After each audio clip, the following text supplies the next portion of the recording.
Hey, Kyle Calhoun says, I'm attending my first burn supper in January. What should I wear? Burn supper. A Burns supper, oddly enough, in January. Who knew? Yeah. So, Robert Burns, National Bard of Scotland. The Immortal Bard. The Immortal Bard. Immortal Memory. Yes, Immortal Memory. Yes, National thank you. Bard, the Immortal Memory. Bard of Ayrshire. Yes. His birthday was January 25th. Celebrated the world over by some people. On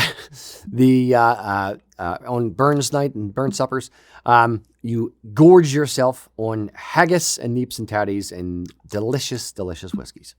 What do you wear? Typically speaking, a burn supper is going to be a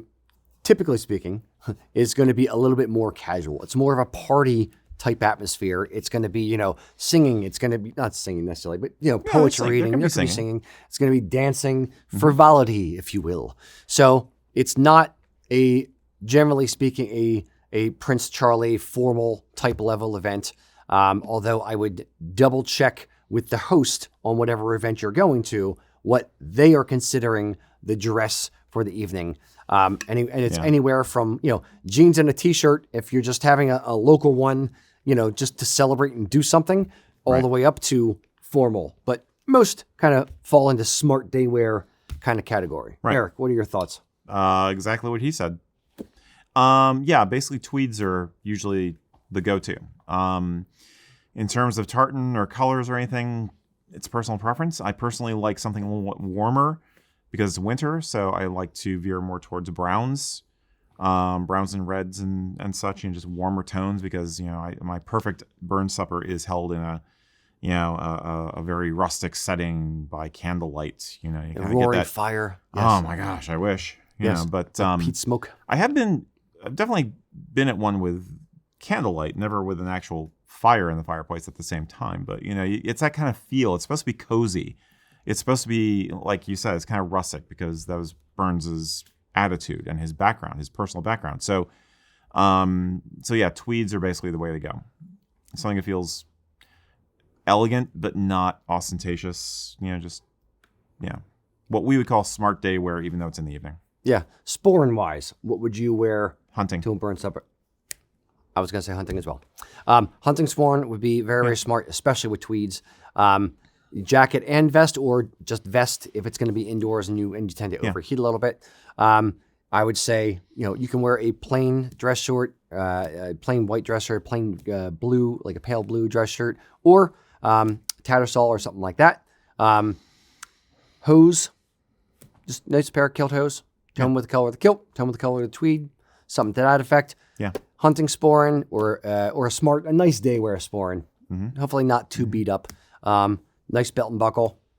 Yeah, it's a nice, good outfit. Shoes. Where would we go on shoes? Probably just do brown wingtips. Yeah. Say wingtips or a pair of ghillie brogues. Maybe ghillie brogues. Yeah. Sure. Brown ghillie brogues if I'm wearing a brown sporran. Mm-hmm. Yeah. Mm-hmm. Indeed. Now, what setting would you want? Because when you said rustic candlelit thing, I was like, I'm thinking of like the Dobbins house, Mac, out in Gettysburg, or I'm thinking like the Kimberton Inn. Yeah, like an old hotel with the roaring fireplace. Yeah, hotel or a restaurant that's been built in an old inn, which we have a few around here. Yeah. I mean, someplace where you can have you have candles on a table at least. Enough. I think a good burn supper is in the eye of the beholder. And you can have an amazing burn supper in your home. Lots of people do. We talked about that in the video we did on burn supper some time ago. Link over here. You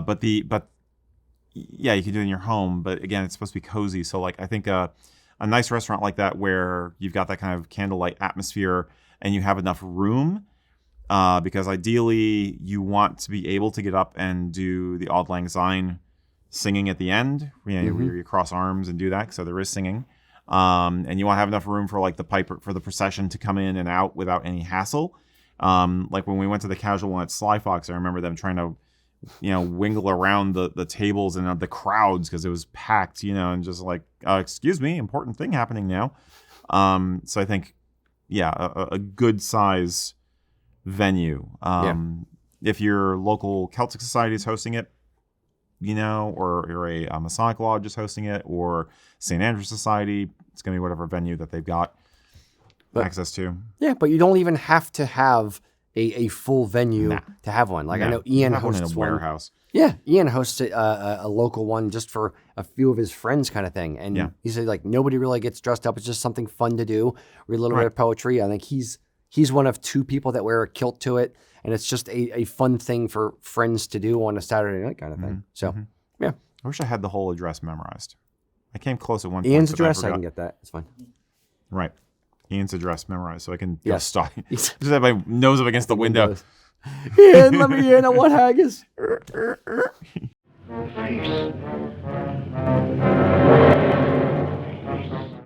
No, the address to the haggis. Yes. You know, I used to have most of it down, but now I don't anymore.